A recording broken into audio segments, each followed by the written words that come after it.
el viaje que recorres en la costa siempre es agradable, este paisaje lleno de palmeras, ¿no? Y el mar cuando se deja ver. Y la otra es sobre el tema, ¿no? El tema que se está abordando, obviamente como gremio, es muy importante. Nosotros los constructores, pues siempre estamos muy vinculados, tenemos una profesión que nos hermana, porque cada vez que hacemos una obra enfrentamos retos. Y eso para nosotros es interesante porque cada obra es un proyecto nuevo, es un nuevo reto. Cómo surge a partir de una idea abstracta un diseño y cómo se puede ese diseño soportar ahí al final de cuentas materializarlo. Y déjenme compartirle con ustedes, realmente es un diálogo, es una plática, no sé si ponerme acá me siento más cómodo, de este trabajo. La que sigue, miren, el título de lo del paraíso, pues obviamente nosotros tenemos en el imaginario un paraíso, un lugar exuberante, lleno de plantas, de vegetación, de clima agradable, de paisaje, todo de manera a gusto, ¿no? Siempre soñamos con ese paraíso, sobre todo cuando leemos la Biblia que nos dice el paraíso terrenal, cuando consigues todo de manera accesible y rápida. La que sigue. Entonces siempre queremos pues, compartir el paraíso con ustedes queridos, queremos disfrutar de esos momentos felices pues, con la gente que queremos. Pues, obviamente pasa a decir, ¿no? Entonces el tema de Damocles en la filosofía griega era un cortesano del siglo IV de la Grecia antigua que se la pasaba aludiendo siempre, alabando a Dionisio, que era el emperador en ese momento de la Grecia, y le decía: ¿quién como usted, señor, siempre rodeado de bellas mujeres, comiendo las mejores comidas, bebiendo las exquisitas? Yo quisiera ser como usted para poder disfrutar de esos placeres que da la vida. Y le dice: no, vamos a quitarle los teléfonos. Y dice: bueno, ponte, te voy a dar un día para que tú te pongas y disfrutes lo que yo hago, y hagas lo mismo que yo hago. Entonces, él agarra, se siente en su diván y empiezan a bailar alrededor de las mujeres, le llevan las comidas, le llevan el vino, está pues, realizado, se siente realizado, después de estar satisfecho, y de repente voltea hacia arriba y ve que hay una espada que pende de él, hay una espada que pende un hilo de una crin de caballo. Está a punto de caer con el rato. Y cuando la vez no sabe que no, ya no quiero estar aquí, si no, la te quedas ahí. O sea, la espada de Damocles tiene que ver con ese riesgo que implica una situación. O sea, estamos viviendo en una situación muy intensa y la cual nos queremos cambiar. Si ya no queremos vivir ese imaginario, ese paraíso, porque eso conlleva riesgos. Y eso es precisamente lo que yo quiero compartir con ustedes en este momento. La que sigue, todos conocemos Acapulco, Tasco y Guatanea, que está como el triángulo del sol, el paraíso por miles de mexicanos turistas que quieren venir a descansar y a disfrutar de sus bellezas naturales y paisajes. Económicamente somos las tres ciudades que tenemos un ingreso muy importante a nivel estatal, por lo que la generación del turismo genera. Aparte del desarrollo económico, también tiene que ver con la infraestructura y construcción, obviamente los hoteles, los trajes, todo eso tiene que ver también como fuente de mano de obra para nosotros. ¿Para que sí? Pero hablando de eso también, de los temas que estamos teniendo actualmente, los cambios climáticos, o el cambio climático que hemos padecido desde hace 30, 40 años, empezó a hablar de la capa de ozono, de los efectos que iba a tener del hábitat, y desde el 1990, desde el 2000, hubo una serie de acuerdos a nivel global para establecer normas y compromisos, para que cada país asumiera su parte en tratar de evitar que la capa de ozono empezara a desaparecer, que se le dividieran los polos, y eso implicaba que se incrementara el nivel del mar. También tiene que ver con el proceso de la población. Obviamente, nosotros sabemos que la población humana se ha incrementado de manera exponencial. Le costó millones de años llegar a 1.000 millones en el siglo X, decía, y ahora estamos en el centro de 5.000, 6.000 millones de habitantes. Entonces, ¿qué tenemos? Un proceso de urbanización. El 80%, casi el 80% de la población nacional es urbana y el 21% es rural. En el estado de Guerrero tenemos 60% población urbana y 40% rural. Ese 30%, pues, obviamente concentrado prácticamente en el triángulo del sol. a través de estos fenómenos que nosotros hemos visto, y ahorita lo que vino es a dialogar también con los antecedentes que teníamos en Acapulco, que es un caso análogo, también un destino de playa turístico muy importante, pero que está sufriendo las consecuencias de lo que hablan, dicen que es falta de declaración, y no es falta de declaración, falta de aplicación de las normas de la planeación. Y que tuvo las consecuencias, obviamente, ha sido muy visible después de Otis. Otis vino a replantear la forma de ver Acapulco. Desde antes, en el 97, Paulina evidenció que la bahía no le protegía, como se había dicho siempre. O sea, después de Paulina en el 97 vino Henry del 2008, después vino Henry Manuel en el 2013, después vino Otis y luego nos toca John. Entonces, esos periodos de retorno que estamos pensando que iban a pasar cientos de años o décadas, ya no es así. Y como decía uno, cuando dicen ahí, cuando ves las barbas de tu vecino cortar, pues por no suele ser verdad. Entonces estamos hablando de eso. Tenemos un problema muy fuerte, muy serio, que se llama también capacidad de carga. O sea, los desarrollos turísticos están teniendo una demanda muy exagerada, porque no tanto en inversión hotelera, sino en segunda residencia. Ese tema también lo vamos a tocar más adelante. Pero le decía yo, tenemos toda esa serie de acuerdos. En el 2015, el tercer hábitat, ¿se acuerdan que el primero fue en el 76 en Vancouver? Se hace el segundo en Estambul, 20 años después, y el que se hizo recientemente fue en Quito, Ecuador, el hábitat 3, donde los 120 países toman acuerdos vinculados con detener el problema del calentamiento global y en tener ciudades más sustentables, y se establecen normas y compromisos. Uno de ellos era desde el 2015 actualizar todo lo que era normativo. La normativa no tiene que ser actualizada, tenemos problemas de una normativa ya muy obsoleta. Se hizo lo del Tratado de Kioto, lo del Hyogo, lo del que está acá, el de Bali, todos vinculados con los desastres provocados por el cambio climático. Y mucho de eso incide obviamente en los problemas de intervención del ser humano al manipular de una manera no adecuada lo que es el medio ambiente. ¿La que sigue? Entonces, el caso de Zihuatanejo, como le decía, bueno, es un destino turístico ubicado, pues, ahora sí, en la placa de Cobos, en la zona sísmica más alta, en el corredor de huracanes. Por eso me llamó mucho la atención tanto la presentación del niño como la de Federico, donde los estándares que tenemos que seguir aquí son muy diferentes. Desafortunadamente, por comodidad y por practicidad, se copian los reglamentos. Los reglamentos municipales, acuérdense que se empiezan a aplicar cuando se modifica el 115 constitucional. O sea, ya cada ayuntamiento tenía que tener, como tenía ya la disposición de poder ordenar los reglamentos territoriales, hacer su plan de desarrollo, tenía que tener también sus normas complementarias. Y eran los reglamentos de construcción, pero era una copia desde la Ciudad de México.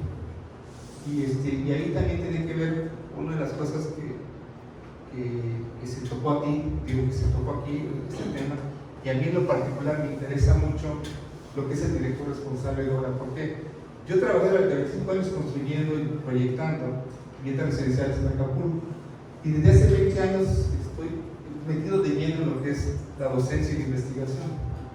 Tengo mi carrera de RO que nunca he firmado nada, porque no he tenido tiempo. Después de vivir una experiencia de 25 años, de ver los conflictos que generan y la necesidad de estar pegado a la obra, ya cuando obtuve mi carrera, ya estaba yo en la docencia, que sea, tengo que ser congruente. O sea, lo que digo tengo que aplicar. Si no tengo tiempo para atender los alumnos, mucho menos tengo tiempo de poder atender una obra como se debe. Entonces, en caso de Zihuatanejo, bueno, pues, si vivimos en Acapulco, pues tenemos que pensar, no es cuestión de temer, o sea, sino tener una cultura también de la participación y la cultura de la prevención principalmente. Sí, en el caso de Acapulco, el huracán Otis fue un referente, la forma como evolucionó de manera extraordinaria. En 2 o 3 días de categoría 1 pasó a categoría 5. Todo lo que fue el desastre pues fue muy notorio y muy público. Obviamente les pegó a todos. Hay una diferencia entre clases sociales, les pegó a todos. Pero hay una cosa muy interesante.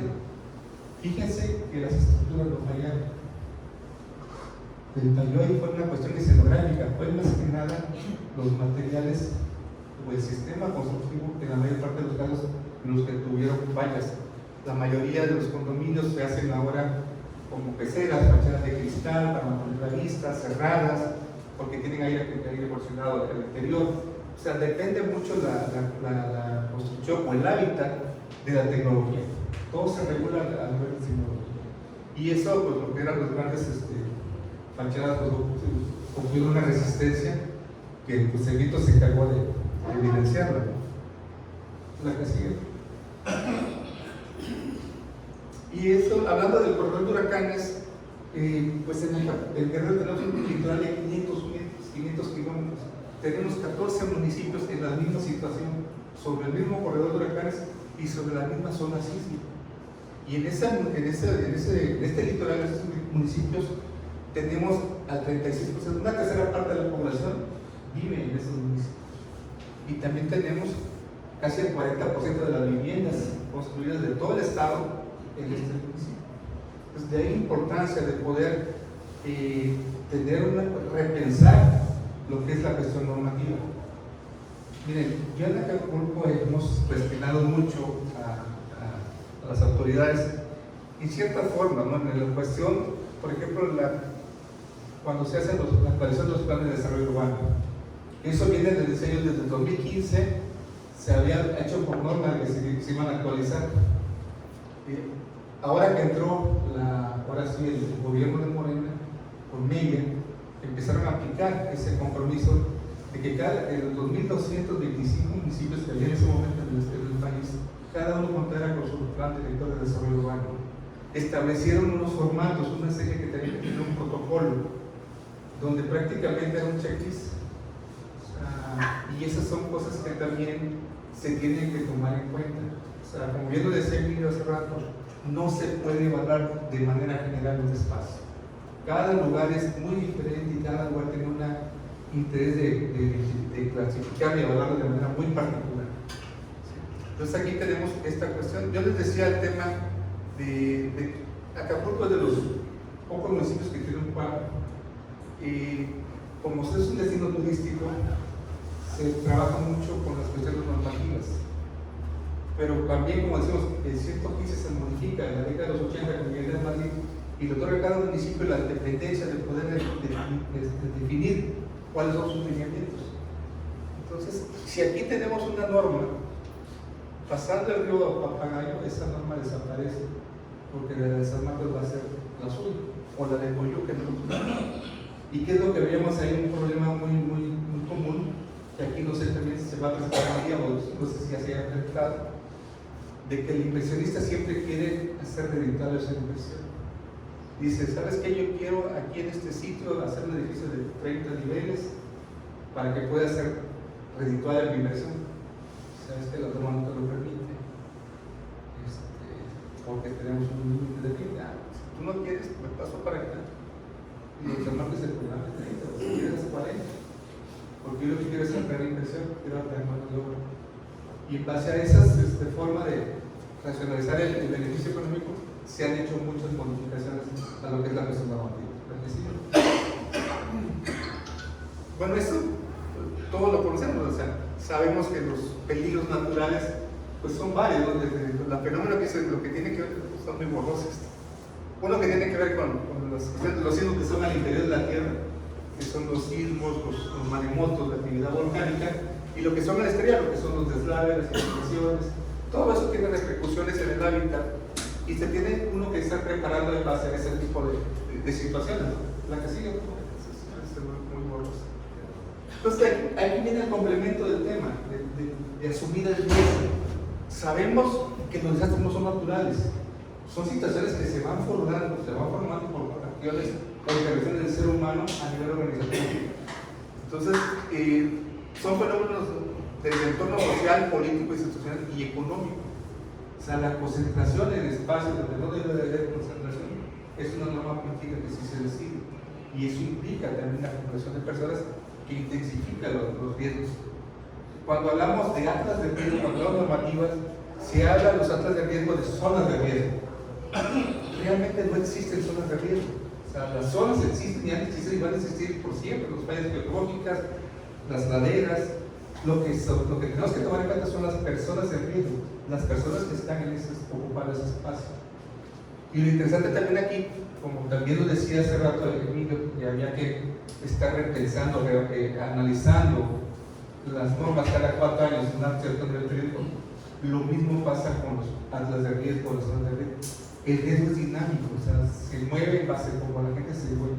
O sea, no es lo mismo un sismo como pasó en el Ángel del 57, cuando se cae el Ángel un domingo, que se colapsa la S de Camachaco que la acababan de hacer, pero fue en la madrugada. Que hubiera sido un lunes al mediodía, o el sismo del 85. O sea, a pesar de que es en el mismo lugar, en la hora tuvo mucho que ver. Entonces aquí la idea es esta, ¿no?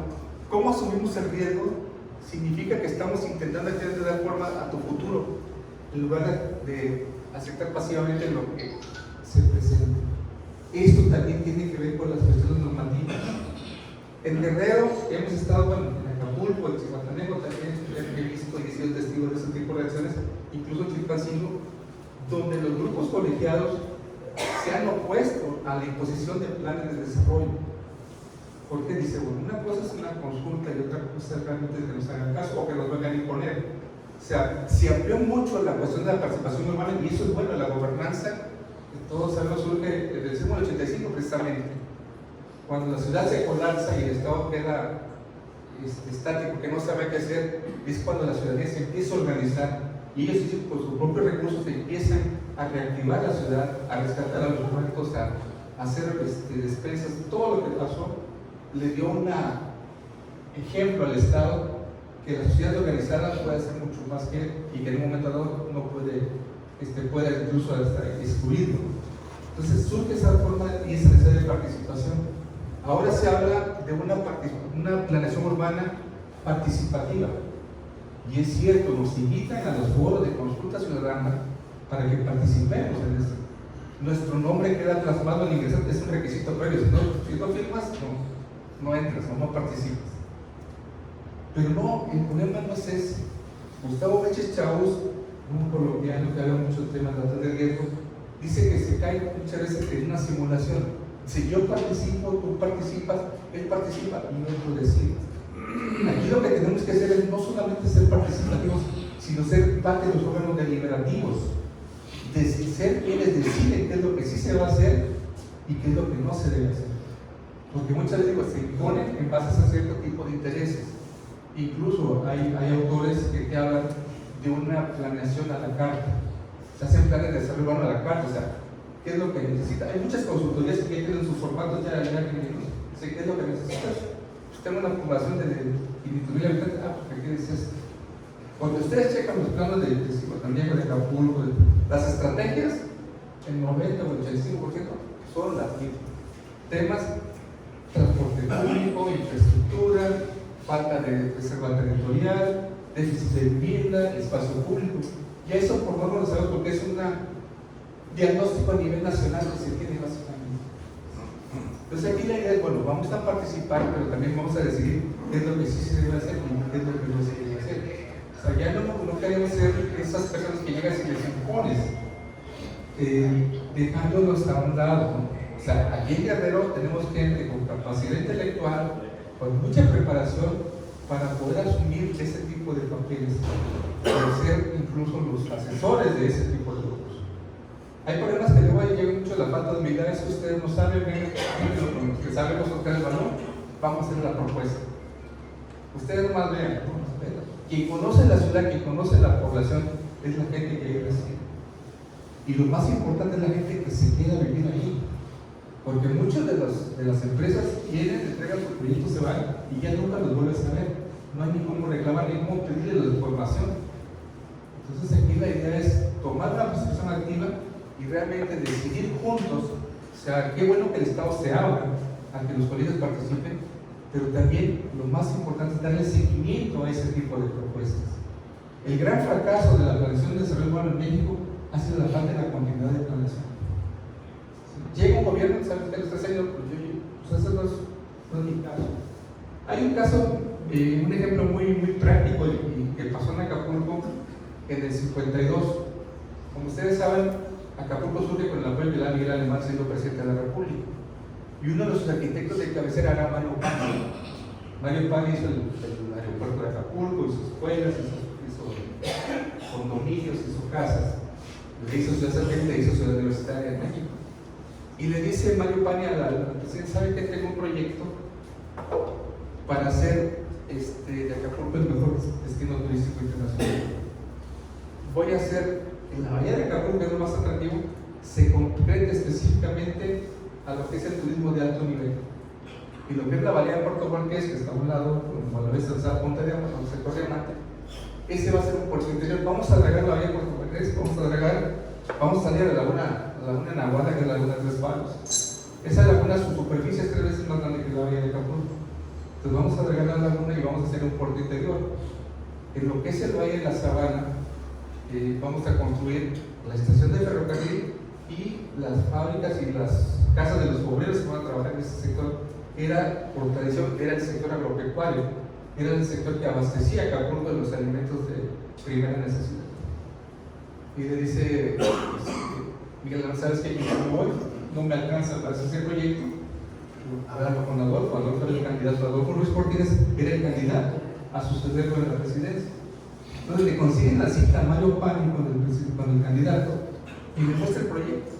Y dice que conforme iba mostrando el proyecto, dice el candidato: lo felicito, buena propuesta, excelente trabajo, qué bueno que lo está haciendo.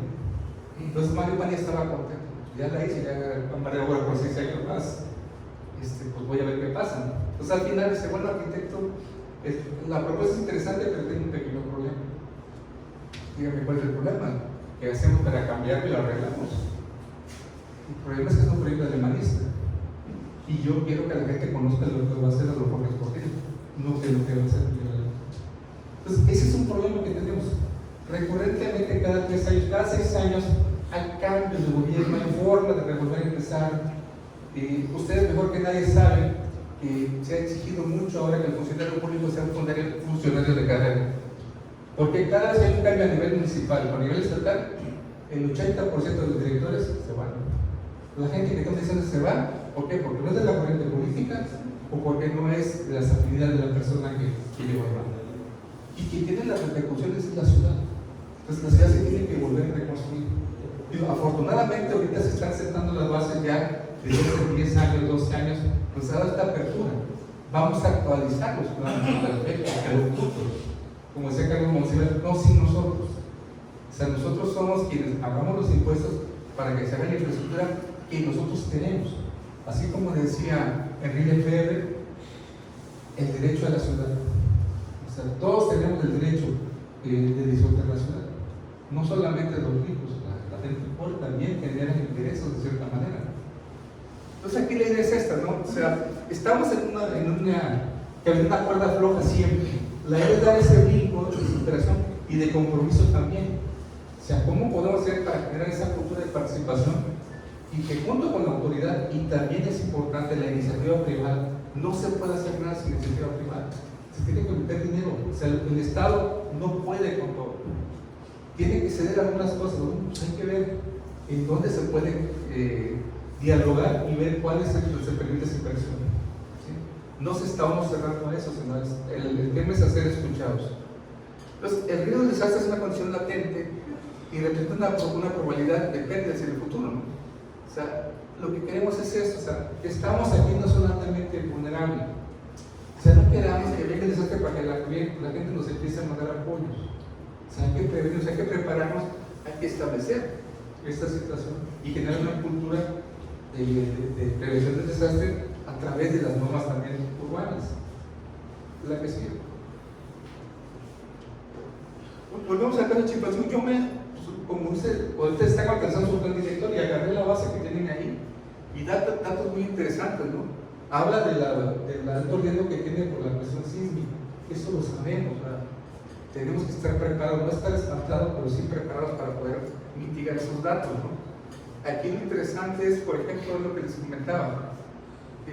La gente no sabe si su evento la afectó alguna vez. Dicen ahí que hay 2.500 familias que residen en zonas irregulares. También es un dato interesante que vamos a abordar más adelante. Miren, este es un diagnóstico a nivel nacional y que tiene mucho que ver con nosotros. El 60% de las viviendas que se construyen en México son autoconstruidas, sin supervisión técnica. Solamente 4 de cada 10 son las que tienen algún permiso para poder construir. Tenemos un déficit de 8.2 millones de viviendas. 20% son nuevas, o sea, faltan alrededor de 1.600.000 viviendas que son las que propuso la presidenta desarrollarlas. Y el 80% de los 7.600.000 tienen que tener intervención, le falta infraestructura o le falta reforzarla o tienen problemas en sus cubiertas. Entonces tenemos 33 millones de personas habitando viviendas que no cumplen las condiciones normativas. En Guerrero tenemos 35.000 personas, o sea, 35.000 guerrerenses con el crédito y el Infonavit que no lo pudieron aplicar porque no encontraron una vivienda aquí a su gusto. O sea, tenemos ese problema.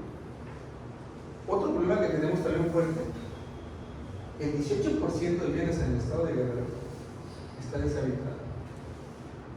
Del total de viviendas, 18% está deshabitado y un 12% es de uso temporal, sobre todo en el caso de la Pacífico Chilpancingo. O sea, tenemos mucha idea sobre utilizar y tenemos un déficit o una demanda que rebasa el 20%. O sea, hay mucha gente que no tiene vivienda, que fácil puede tener un espacio donde nadie lo usa. Entonces tenemos que ver eso. Hay políticas en el gobierno federal de ver la cartera del CEL Infonavit, de ver cómo pueden hacer eso para poder dotar a esa gente. Y tenemos otro problema. México es un país todavía de jóvenes, relativamente. Gente que tiene el 35% de la población está entre los 18 y 35 años. Entonces, esos son los que requieren vivienda porque son los que van a formar un nuevo hogar.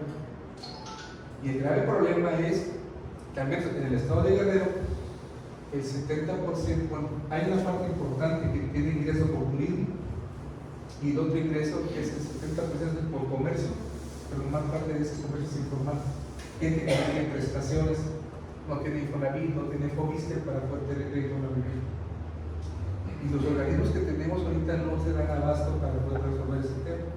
Un problema muy grave es que no tenemos reservas territoriales. Los planes de desarrollo están basándose en lo que dice la nueva onda urbana y habla por la redensificar. Tienes que redensificar para poder aprovechar el suelo es finito. Aprovecha tu infraestructura, construye hacia arriba, incrementa densidades para poder darle alojamiento a más personas. El problema que densificar implica primero cambiar toda la infraestructura. O sea, de nada sirve hacer más casas si tenemos tuberías muy reducidas que son obsoletas o calles que no, mientras no tengamos un transporte público adecuado y decente, vamos a tener problemas de saturación en las calles con tanto vehículo que va. O sea, es buena la idea, pero se tiene que tener, va con una serie de datos que son antecedentes previos para poder evaluar el tema de la densificación. O la otra también es cómo podemos evitar el proceso de migración, pues generando polos de desarrollo alternos a estos grandes centros de concentración. O sea, la gente que migra a Cihuatanejo, la gente que migra a Acapulco, no lo hace por gusto, lo hace por necesidad.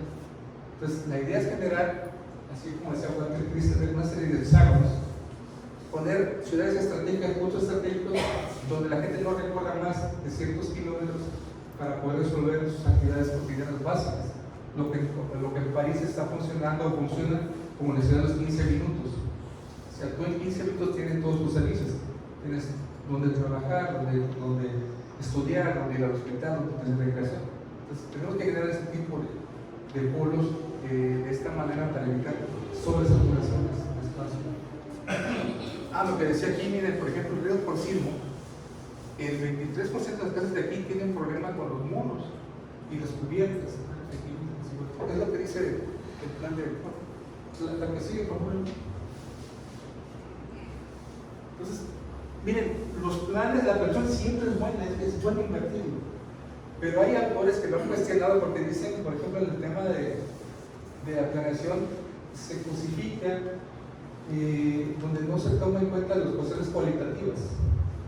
Se tiene toda la información de hidrología, usos de suelo, características de los terrenos, tipo de gente, pero no se interpreta cuál es el uso adecuado para ese tipo de espacios. Entonces, se cuenta con la información, pero no se aplica para tomar decisiones de manera adecuada.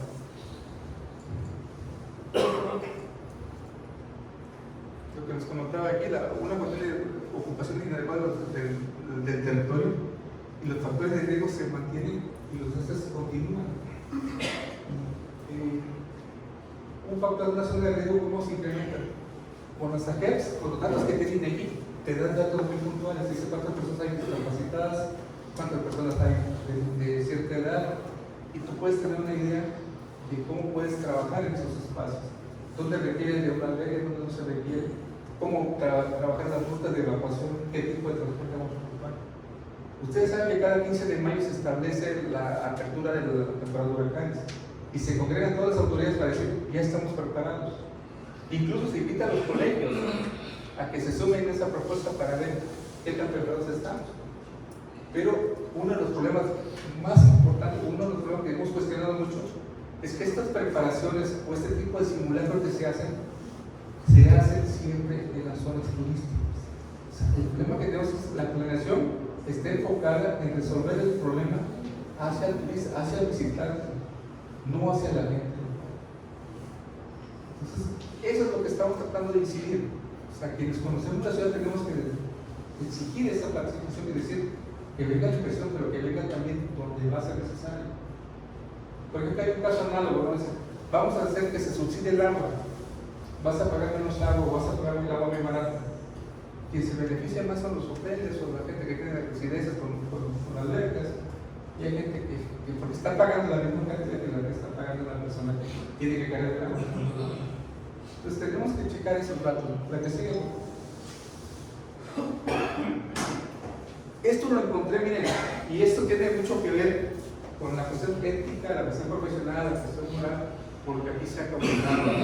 Realmente creo que es el momento adecuado por el tema que hablaba tanto Emilio como Federico de los DROs.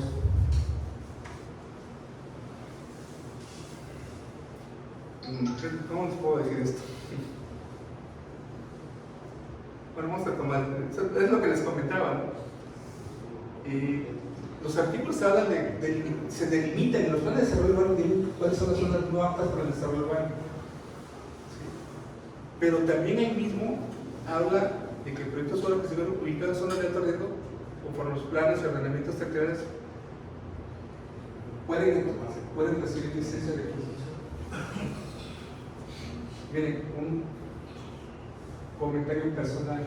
Ahorita que cuando veía y lo que proponía el ingeniero de hacer una especie de formato, una matriz para poder diagnosticar un daño en un edificio, con ese tipo de indicadores que tienes que tener para poder evaluar una construcción. Yo me he encontrado con DROs que honestamente parecen abogados. Te saben los reglamentos al pie de la letra.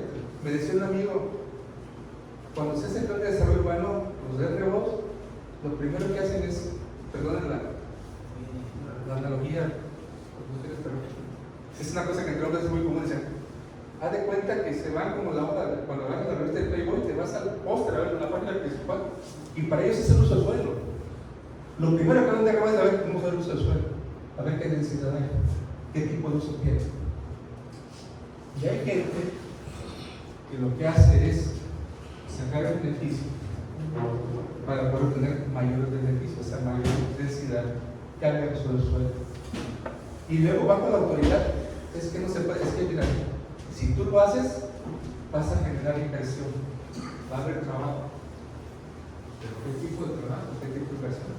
La gente de Acapulco quedó decepcionada cuando se dio el título de diamante, todo el mundo pensaba que la construcción iba a tener un auge.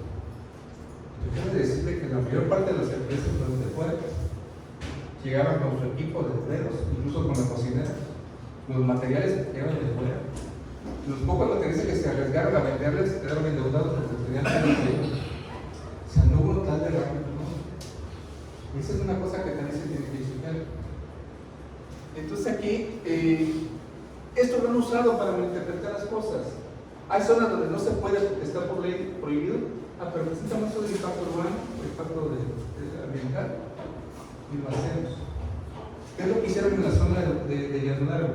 Las empresas llegaron, esa zona inundable, con la relleno, allí llegaron, rellenaron sus terrenos, bardearon y se salvaron, pero dejaron hundida a la ciudad, a la población activa, y ocasionó daños a esas personas. ¿Sí? Y como ya está impactado, como ya le dado una licencia, el otro es, oye, pues que yo también quiero. No, pues que no se puede, pero ¿por qué él sí yo no? No, pues ya está impactado. Entonces, como ya está impactado, ya se liberó el espacio y se empezaron a hacer desarrollos. Pues hay que ver cómo se interpreta la norma también, y eso es interesante. Y eso de los peritos, digo, es una cosa que, bueno, adelante, pues, por favor. Yo me he encontrado peritos que dicen, oye, quiero echar otro piso a la casa, a ver, dame un dictamen, y llegan, se aguanta otro piso. Ese es un problema que realmente hay que tener cuidado cómo se expiden estas carreras. Se tiene que tener una capacitación constante y una evidencia de que la gente que va a dar su firma sabe lo que está firmando. Miren, como docente, bueno, es un tema que vamos a ver más adelante. La que sigue, ahorita lo veo. Bueno, ese es lo mismo, ¿no? Lo mismo, los cambios del suelo, todo ese rato, lo toman los abogados que son muy hábiles y te modifican los usos. A pesar de que hay estudios que evidencian que es una zona de riesgo por la pendiente, por el tipo de suelo, por la dificultad de darle acceso a la infraestructura, pero la ley dice que se puede. Y de que se puede, nos han dicho, bueno, una vez dijo un empresario, tiempo tengo y dinero tiempo, alguien va a ceder. Y sí, en un momento es cuestión de tiempo. La que sí. Bueno, es el caso del Cihuatanejo, ¿no? O sea, el problema también es la cuestión de la marginación y la pobreza sí está pegando mucho en la población. Cuando salgamos de riesgo no se consideran ese tipo de espacios.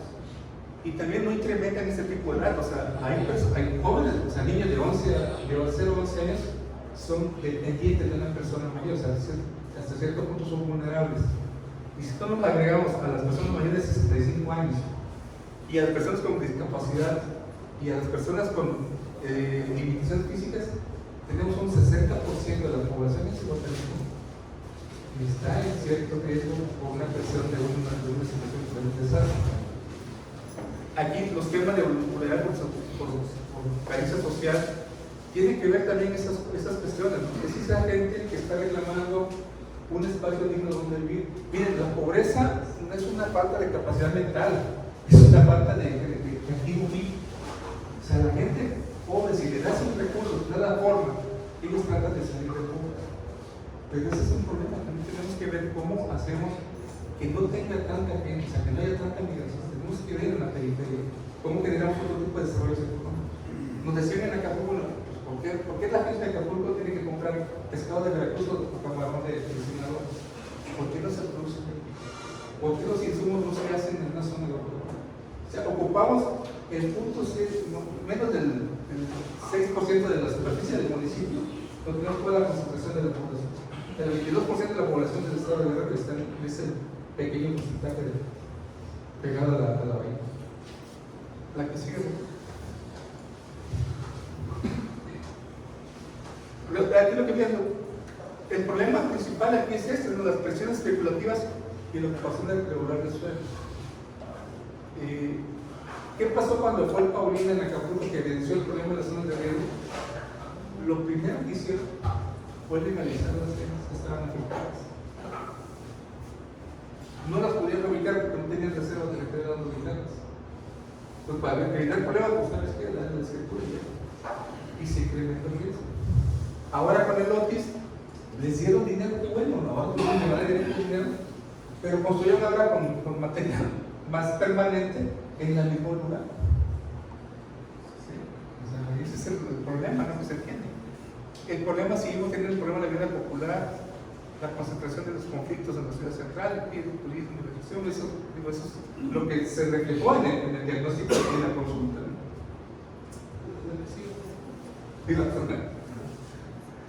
Esa es una cuestión que se criticó mucho, miren. una reacción de buena voluntad se dice, bueno, pues si pegó un huracán de 270 kilómetros, pues hay que modificar la norma y hay que decirle, pues vamos a actualizar. Y se actualizó, digo, con muy buena voluntad, pero la que sigue, por favor, lo acaba de decir una cosa. ¿De qué sirve hacer leyes y leyes si no se sancionan? No se respeta. O no se respetan, exacto, ¿no? O sea, ese es uno de los problemas que tenemos aquí. Mientras no haya un ejemplo, no como el caso de Red Sabe, que le fueron 200 años, bueno, ya le rebajaron 98, pero hubo otro que era corresponsal eléctrico también y se lo llevaron a la reina, porque fue algo que encontraron. La que sigue. Acapulco Diamante no es inviable para mí, sí siento que es inviable, porque ya cada año se está inundando, se está presentando. Es que desde un momento se dijeron cuáles eran las zonas que estaban ahí, que no eran aptas para el desarrollo urbano, pero se consiguieron ahí. Miren, uno de los problemas se presenta cuando primero se modifica el 115 de la Constitucional y el ejido puede ser transferido. Eso liberó tierras baratas, accesible, de fácil acceso. Y la zona diamante era la más codiciada porque está pegada al mar.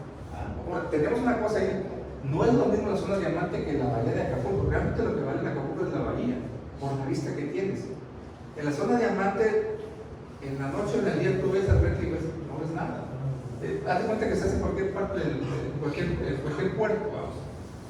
Y ahí ¿qué pasa? Ustedes saben, y qué bueno que se va a actualizar la ley de fraccionamientos, qué bueno que se va a actualizar la ley de reglamentos, porque las fracciones dicen, bueno, si tú tienes esta superficie, tienes que ser nuestro de impacto urbano y requieres este tipo de equipamiento. No está basado en el artículo, pero por decirle, si vas a hacer 5,000 viviendas, tienes que hacer una escuela. Pues hago 4,998 viviendas y no hago una escuela. Y la hago por partes. Yo compro 100 hectáreas y hago 10 hectáreas ahorita, hago 10 otras. La voy haciendo por partes para ir al margen de la ley.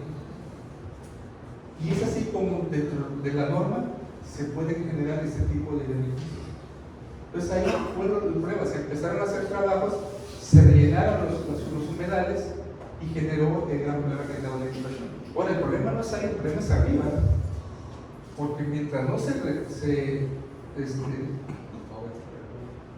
limpia, es que en el proyecto se hicieron los cauces, había cauces que venían desde el Belader y iban a desembocar arriba de la sabana.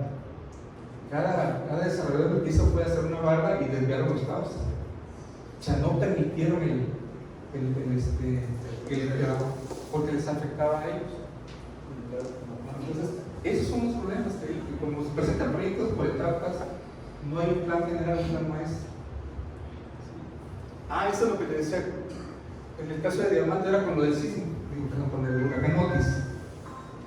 Decía, las estructuras no fallaron. Y el problema fue los sistemas construidos. ¿Por qué? Los materiales, como decía Federico, todos los materiales tienen una norma establecida a nivel internacional que está aprobada su capacidad de resistencia y su calidad. Entonces ahí lo que tiene que ver mucho es la mano de obra. Muchas de las empresas que llegaban de afuera, trabajaban por destaco, ¿no? Rápido, vámonos. Tabla roca, lo que tú quieras. Y el problema es. Entonces, ¿qué es lo que se tiene que hacer? Pues como DRO, realmente pues tener ese papel muy en serio, ¿no? Eso es lo que tenemos que estar viendo. La que sigue. Algunos de DRO. Tenemos entre ingeniería, arquitectura y construcción, en México hay 559 escuelas. ¿De esas cuántos se gradúan ustedes al año? ¿Cuántos estudiantes que se gradúan? ¿Miles? Al año tenemos 5,000, 10,000 personas que están incorporándose al sector laboral. ¿Qué es lo que ha pasado? Yo he tenido plática con estudiantes egresados y me han dicho algo que ahorita ustedes aquí lo platicaron. Empresas de fuera que consiguen contratistas, oye, necesitamos un TRO. No, pues que el desarrollo tiene 25,000 metros cuadrados. ¿Y cuánto es el tabulador? No, pues 5, 10. Ven, tráete, esto ya es el sí. ¿Sabes qué? Te voy a dar a ti la responsiva, tú vas a hacer el reloj. pero te voy a pagar barato porque son 25,000 metros. O sea, dice, entre más metros, más responsabilidad. Esa es una cuestión en serie. Entre más metros, más barato. No estamos negociando nada de una mercancía. Dice, pero tu nombre va a aparecer en tu currículum. Director responsable del desarrollo del complejo americano. Al final de cuentas, pues de modo que vayan a hacer algo. Ese es el problema, o sea, mucha gente tiene hay escuelas que son particulares y que trabajan un fin de semana que hasta en 3 años te dan el título. O sea, no tienen que ser los 5 años que hacemos normalmente, ni cruzar todas. Ahorita con la cuestión de sácalos, porque ahorita la tecnología está muy avanzada y estamos generando ese tipo de problemas. Y ya tienen su cédula y cumplen con las normas. ¿Esa tabla está actualizada? Esta, sí. Porque ya metieron las escuelas de bienestar y todo lo Sí, pues, demás. no hay nada más. No, eso es. Porque la matrícula nos bajó, como no tienes idea. Hay, por ejemplo, en ingeniería civil, nos bajó la matrícula de 2,000 fichas a 2,500 fichas que se expedían, ahora ya nomás son 400. Porque entraron las escuelas, las universidades del bienestar y entraron también las escuelas patito. Sí, esas son escuelas, todas son escuelas. Pero te decía yo, 4 carreras de ingeniería. Pues está el tecnológico, está la ingeniería de la de Chilpancingo. está el TEC de Clapa, está el TEC de Metepec, está el TEC de Chilpancingo, está la Facultad de Ingeniería de la UAM, las patitos, las del bienestar. Esas sí. Entonces hay que capitalizar. Las que pasaron. La que sigue, por favor. Y eso es lo que decía Federico. Mire, la construcción es el oficio más peligroso del mundo. Cada 75 segundos hay un accidente y cada 8 horas hay un muerto. Cada 8 horas. Sí, en México se dieron alrededor de 40,000 accidentes de la construcción. Este fue el último que sacaron. Y tiene que ver con esto muchas veces. Y esto también tiene que ver con la responsabilidad. Miren, ahorita lo que decía Federico de quién es el responsable, yo recuerdo que me platicaron un caso de un chavo carpintero que él era carpintero y acaba de tener un hijo y le dijo al de la obra, ¿sabes qué? Me voy a Estados Unidos porque aquí no salgo. Así que hágalo porque hago. Entonces el chavo se va, lo liquidan, se le pagan su semana, a las 2 semanas llega y dice, es que yo me pueblo y a despedirlo de la familia porque yo voy para el norte, pero no tengo lana, dame chance. Una semana para sacar para boletos. Fue el lunes.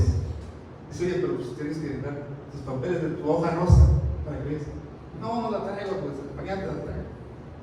Se pone a trabajar y a la hora de la comida pasa por una tabla en un pasillo del cuarto piso. Cayó parado, se comprimió las vértebras y quedó parapléjico. Y la bronca es esa. Ahora, ¿quién le generó? Yo tuve un conflicto ahí, gente de años, con problemas tanto administrativos como penales. Aparte de la familia, que bueno. Decía el contratista, es que yo le dije que fuera por la hoja y él no quiso. Y también pasaba esto, ¿no? Cuando tú le dices al trabajo, tráeme tu hoja rosa porque te voy a dar el seguro. No, ¿para qué? Si me va a descontar, no, yo no tengo seguro, porque me estás descontando. O lo que hacían, se consiguen una hoja prestada de otra persona y llegan con esa. Entonces tú confías y ya tienes su credencial y a la hora que se accidente y lo llevas a otra posición no está registrado. O sea, hay cosas que también están fuera de lo que es el consultor.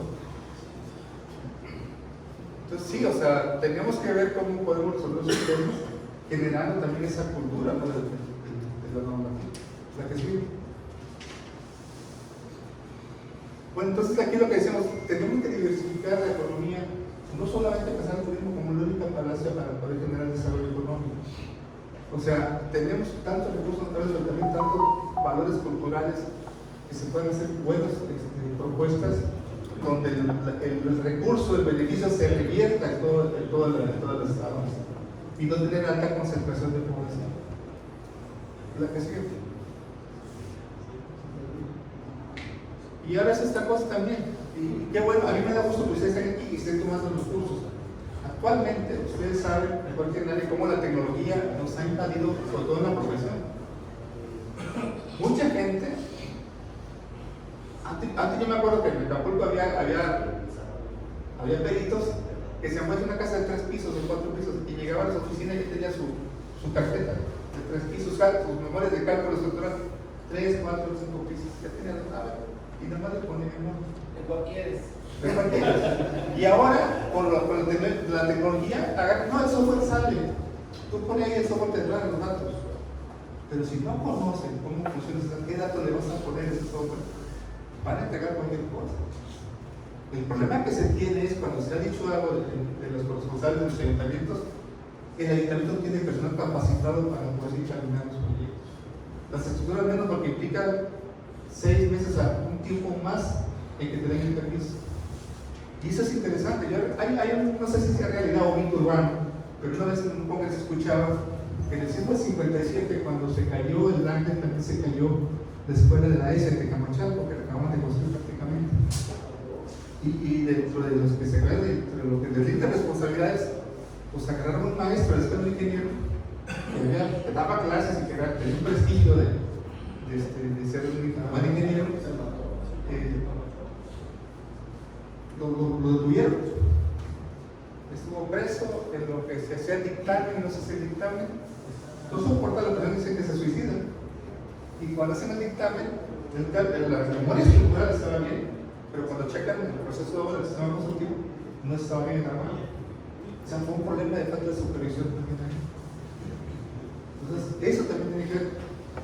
Ustedes conocen, no estoy inventando nada nuevo, pero hay mucha gente que te firma el plano logrados, sin saber lo que están firmando, porque el medio de diseño es un inglés, y eso lo implica el exceso de gente que tiene el poder de la firma, como dicen por ahí. Pues ahora tenemos que estar actualizados y conocer qué tipo de datos tenemos que utilizar. Como dicen ahora, dice Oppenheimer en su libro de Sálvese que pueda. En el futuro va a haber solamente 2 personas que van a trabajar, los que tienen que realizar el trabajo, los que tengan la capacidad de poder mandar a un robot o los que van a estar sometidos a las órdenes del robot. O sea, los mediocres ya no van a funcionar. O sea, tenemos que estar actualizados y trabajando con esa forma. Lo que sigue. Entonces aquí, esa es una especie de reflexión. Aquí tenemos un problema que es una falta de conexión entre servicios de respuesta y formales.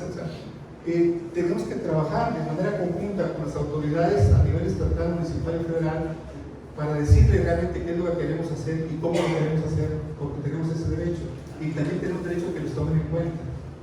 Ahorita concretamente en Acapulco hay mucha inconformidad porque está Fonatur trabajando los fondos de los recursos federales. ¿Por qué? Porque si le damos a los funcionarios, pues ya ven lo que pasó cuando se hizo ley de manera, entonces también el problema de esas dependencias es como cuando pasó el proyecto de la Parota. La Parota es un buen proyecto que resolvería muchos problemas económicos, pero no se socializó de manera adecuada. Muchas veces las autoridades no llegan con esa voluntad de dirigir a la gente, sabes que queremos trabajar contigo. ¿Qué te parece? Vamos a trabajar contigo. Pero cuando ya te parece que yo voy a hacer, porque yo soy el que sabe, eso es cuando ya empiezan los problemas allá. Entonces tenemos que fortalecer las capacidades, lo que dicen ahí. La gestión de riesgos tiene que ver con las estructuras sostenibles que surgen desde la comunidad. Las comunidades deben ser partícipes del fundamento y del proceso de la toma de decisiones y a ver cómo lo van a lograr.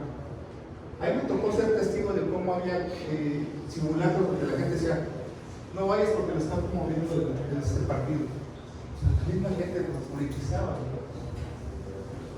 Ahora, el problema cuál era también cuando se hacen estos grupos comunitarios.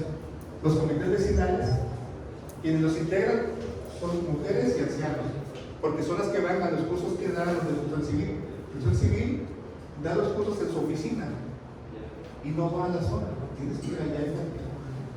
Ahora sí, los hombres en la edad productiva no van porque tienen que trabajar. Igual nos pasa cuando se hacen las consultas ciudadanas. O sea, la gente se pudió trabajar. A ver, viene la ciudad. Entonces, esos son los papeles están fundamentales para la sostenibilidad del proceso de gestión y se debe dar prioridad a los estudios profesionales. Esto era en alusión a lo que les comentaba. Si ustedes ven las noticias en Acapulco, cuando hacen un simulacro, están en los hoteles, se evacuan los turistas, ¿no? Sí es cierto, los turistas es una población más vulnerable porque no conocen la ciudad.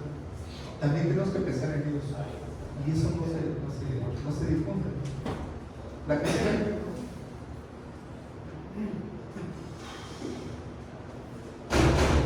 Esto es lo que le comentaba, ¿no? Después del símbolo 85, Carlos Monsiváis hace una relatoría donde empieza a generar ese tipo de manifiestos, ese componente que tiene por parte del Estado, de la población, donde toma la iniciativa de hacer cosas que le correspondían a la autoridad. ¿Sí?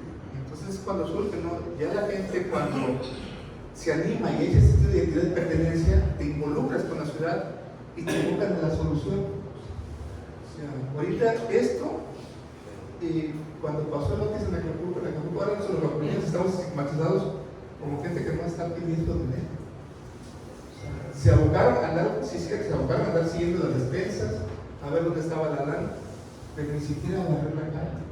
Muchas veces. No, para eso están las Guardia Nacional, porque yo soy víctima. Cuando hicimos trabajos de consulta ciudadana, para decir, oye, ¿te gustaría que mejorara tu barrio? ¿Te gustaría pintar la fachada? Sí, claro que me gustaría. Por eso lo mejor sí. ¿Y qué estás dispuesto a hacer tú para que el barrio sea mejor? No, eso no toca el gobierno. O sea, a ese nivel de cultura estamos llegando. O sea, es un compromiso también de la comunidad. Si tenemos derechos, también tenemos responsabilidades. Y eso está establecido por la norma. La que sí. Pero ahí el gobierno también como que no quiere que te metan para ir a manejar los recursos y mover muchas cosas, porque en una etapa de este señor se fue en contra de muchas organizaciones civiles y la sociedad la formamos el gobierno y los gobernados. Y no habrá el gobierno que pueda hacer todo porque no existe eso. Claro, o sea, entonces el gobierno tiene mucho. Miren, para empezar, seamos honestos. El municipio no tiene capacidad económica, no tiene ingresos para hacer una obra. Ni de personal. Ni de personal. El Estado tampoco. Realmente la federación es la que ha últimamente acaparado todos los recursos, argumentando que no se aplican de manera directa o de manera adecuada. O sea, por eso tenemos que tener una cultura de la responsabilidad de decirle, señores, aquí lo que requerimos es la transparencia. Pero hay gente que es bien loca y no levanta ni un cartón que se le cayó, que le tiró en la casita y tal. Sí, eso lo hemos visto y somos testigos todos. Por eso tenemos que pensar de manera diferente y involucrarnos en la ciudad. Involucrarnos en la ciudad que queremos, como dice Harvey y como dice Lefebvre, ¿no? La mayoría son tomadas de aquí lo que se critica, los planes de desarrollo, la mayoría son inversionistas que van para ver qué beneficios pueden sacar, o son empresarios o son constructores porque andan viendo a ver qué hora le va a tocar. La gente dice, yo no puedo ir a qué bueno. O sea, mientras no tomemos la palabra para hacer no solo lo que necesitan, sino lo que desean de la ciudad. O sea, lo que tenemos son obras paliativas que van a más tapando parches, no hay una visión a futuro. Entonces, por eso es importante la participación ciudadana, los consejos ciudadanos, los institutos municipales de planeación es importante. Digo, ahorita con la nueva ley 790 se está dando esa apertura. O sea, ahora lo que nos falta es que la gente asuma su responsabilidad. ¿Sí? Porque hay que ser honesto, hay muchos DRO que no están pensando a ver qué obra le va a dar el gobierno. Digo, pero ahorita que dicen, vamos a actualizar los reglamentos, ¿cuántos socios participan en la actualización? Son muy pocos los que se meten de lleno al trabajo. Pero si te dicen, oye, que por ley tenemos que tener cierto beneficio, pero también tienes ese.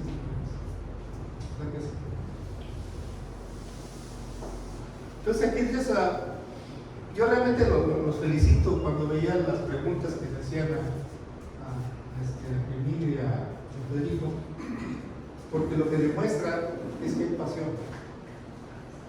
O sea, nosotros tenemos pasión por lo que hacemos, y la gente que tiene la pasión es la que siempre quiere hacer las cosas cada vez mejor. Siempre estoy seguro, yo honestamente nunca he acabado un proyecto arquitectónico porque siempre estoy dando vueltas y siempre tratan cómo lo mejor. Los ingenieros igual están haciendo cómo hacer más eficiente su cálculo. No, siempre nos queda una duda, ¿qué puedo hacer para mejorar esto? Y eso habla de nuestra devoción y nuestro amor por el trabajo, por nuestra pasión, por las cosas de hacer las cosas bien. ¿Sí?